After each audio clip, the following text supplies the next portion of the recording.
Have you ever bought a beautiful potted aquatic plant, brought it home, planted it, and then it just died? Or maybe you have wondered what exactly you're supposed to do with that pot, and what is that inside?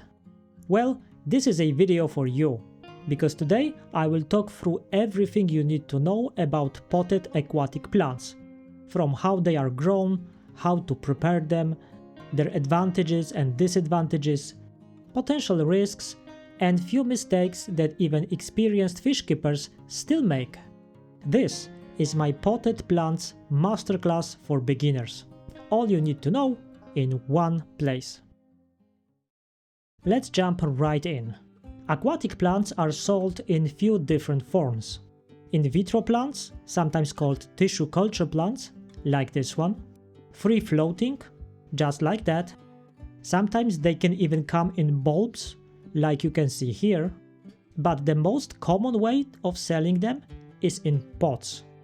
Potted plants are those big versions of plants that are usually placed inside those plastic pots filled with rock wool. That wool provides our plants with moisture, keeps them straight, and helps their roots to develop. So it's kind of a temporary substrate for them. There are a lot of advantages to buying those plants in that version. First, they are usually sold already quite big. They are fully developed and very often have already very strong root system. That makes those plants much easier to plant in your substrate and gives them a good chance of properly adapting in your aquarium. That is a good thing if you are new in the hobby. Next thing is, when you buy potted plants, there is usually more than just one plant. Of course, it strongly depends on the type of plant you got. But in cases of stems, you can get 20, sometimes 30 individual plants. With plants like Echinodoris, you can get 2 or 3, and with crypts, 5 or 7. So it really differs, but you can safely assume that there will be multiple plants in that pot. And that is good value for money, because potted plants are very often cheaper than in vitro versions of the same plant. Potted plants are also easily available in stores. Unlike with tissue culture plants, there are many different types of plants available in potted versions. Anubias, crypts, Echinodoris, ferns, stem plants, you name it. You can easily find almost every single plant in potted version. You can safely buy them online because they are doing quite well during shipping, or you can just get them from your local fish store. And when you are browsing through them in your local shop, they will usually look like this, with entire pot placed in the tank full of water. Yes, I know it seems obvious. Why do I mention this? Because it's connected to the biggest problem with potted plants, but I will explain that later with details. Now let's discuss how to deal with them, starting from preparation. First, you should never simply place the entire pot in your aquarium. Yes, it seems obvious to some, but still, remember that everyone was a beginner at some point. Just because you can see them like that in the store doesn't mean that you do exactly that in your own tank. I prepare my plants in few steps, starting from gently removing this plastic pot. It's always better to push your plant from the bottom rather than pulling it. When you pull it, there is a good chance that you will damage it. But look here, with some tweezers or scissors, you can very easily just push it out with no chance of any plant damage. If you still have problems, you can also squeeze this pot a bit to make the wool a bit smaller. It makes this part much easier. Next, carefully peel away this rock wool. And here there is a trap waiting for you. This wool is often placed into the pot in 2 or 3 pieces, and you should always look for the split in the middle of it. Don't start tearing it apart in the wrong place, because it will take you 10 times more time.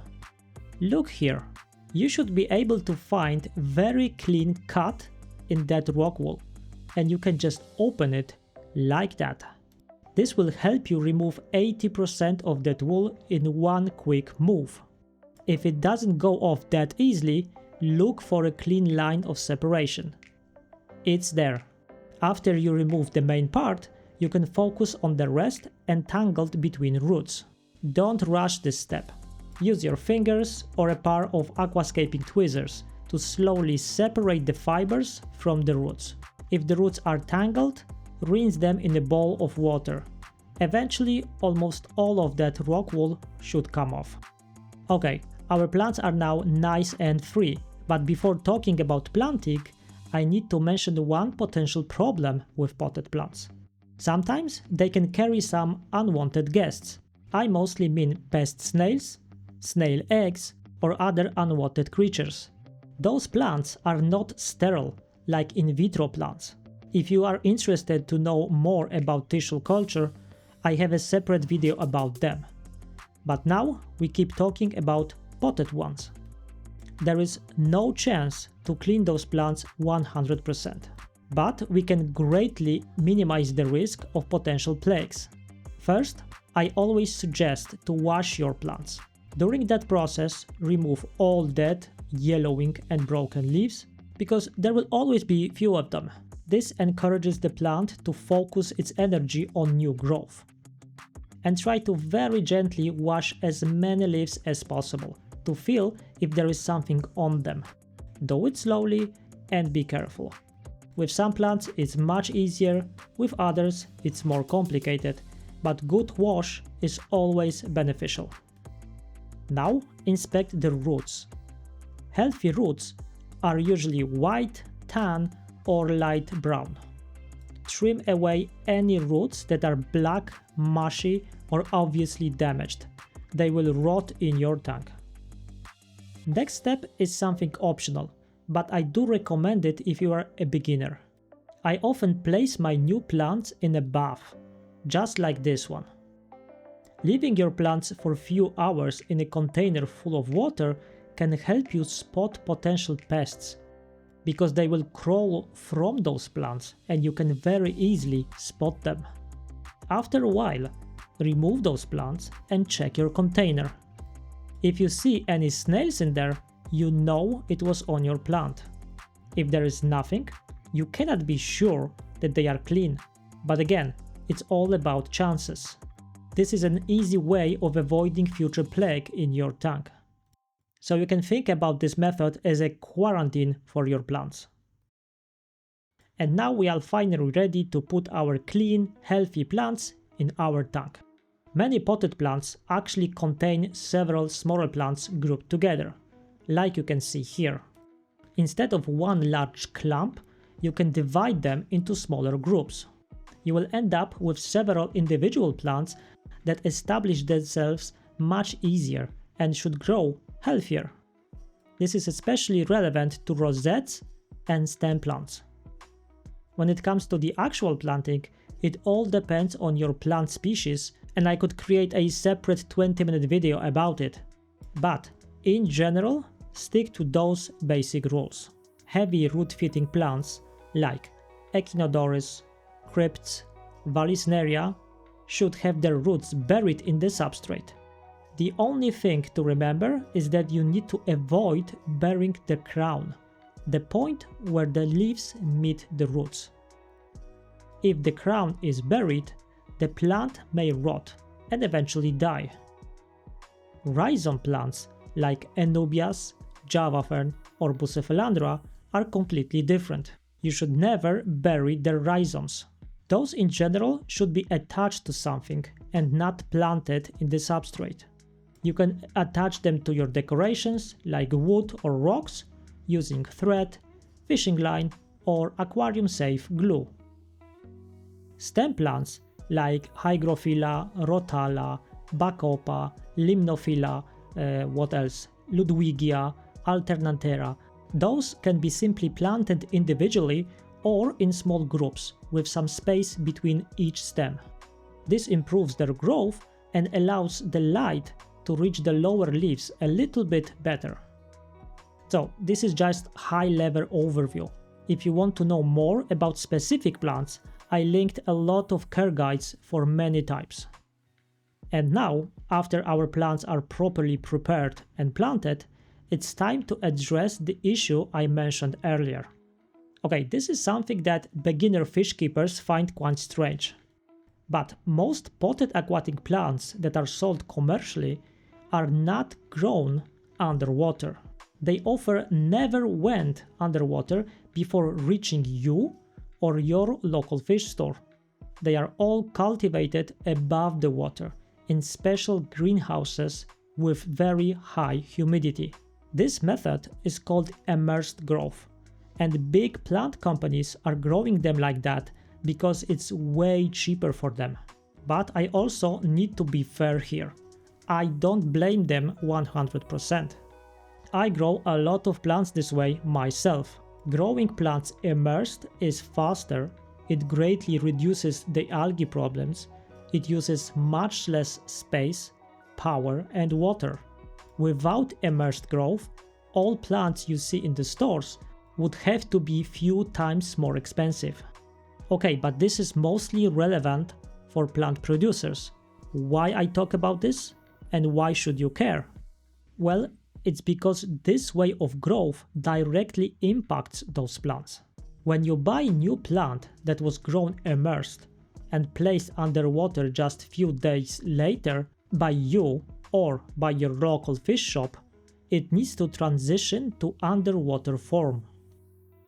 This depends on the type of plant, but in many cases they will look very different after transition. Stem plants will often lose a lot of leaves, and plants like crypts might even completely disappear.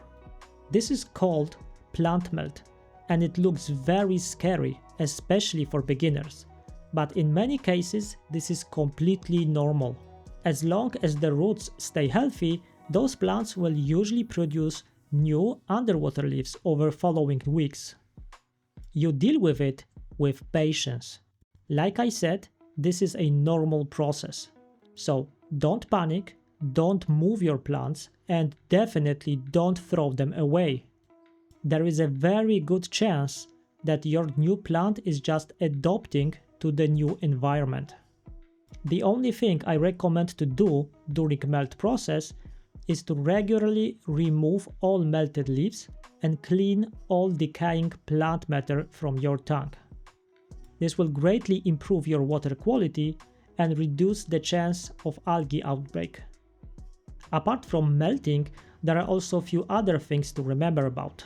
Once your plants are in your aquarium, don't move them around. Even if they are not melting, give them time, because most plants need few weeks to fully adapt. During this period, keep the light moderate and don't blast them with strong light immediately. Too much light before the plants establish themselves almost always leads to algae. Same with fertilizers. Don't use that stuff from the very beginning. I start fertilizing my plants 3, sometimes 4 weeks after planting. And this is only if they are placed in inert substrate.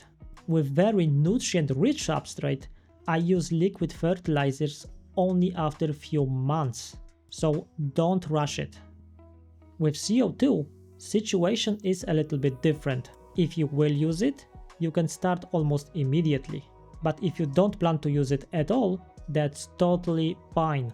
Common and easy potted plants really don't require CO2 systems, and they will be perfectly fine without it. Don't listen to people that claim it's necessary. They are just trying to sell it to you. Regular maintenance, stable water parameters, and patience are much more beneficial. Besides, if you are going to use CO2, you probably don't watch videos like this one, right? So, potted aquatic plants are one of the best ways to build a healthy and natural aquarium. They are affordable, widely available, and usually they are the easiest plants to deal with. Those plants are your best weapon against algae. When they are growing nice and fast, algae just cannot keep up, and that is exactly what you want. Just remember the basics. Remove the pot. Clean off the rock wall. Check for pests. Plant them correctly depending on the type you have. And be patient while they adapt. That is it. Don't overthink it. Don't overcomplicate. If you have more questions, don't hesitate to comment below. I will try to do my best to help. If you found this video helpful, don't forget to like it and subscribe for more practical aquarium guides. And let us know in the comments, which potted aquarium plant was the biggest success for you? And maybe the biggest disaster? I'm curious to hear from you. But for now, thank you very much for watching and see you in the next one.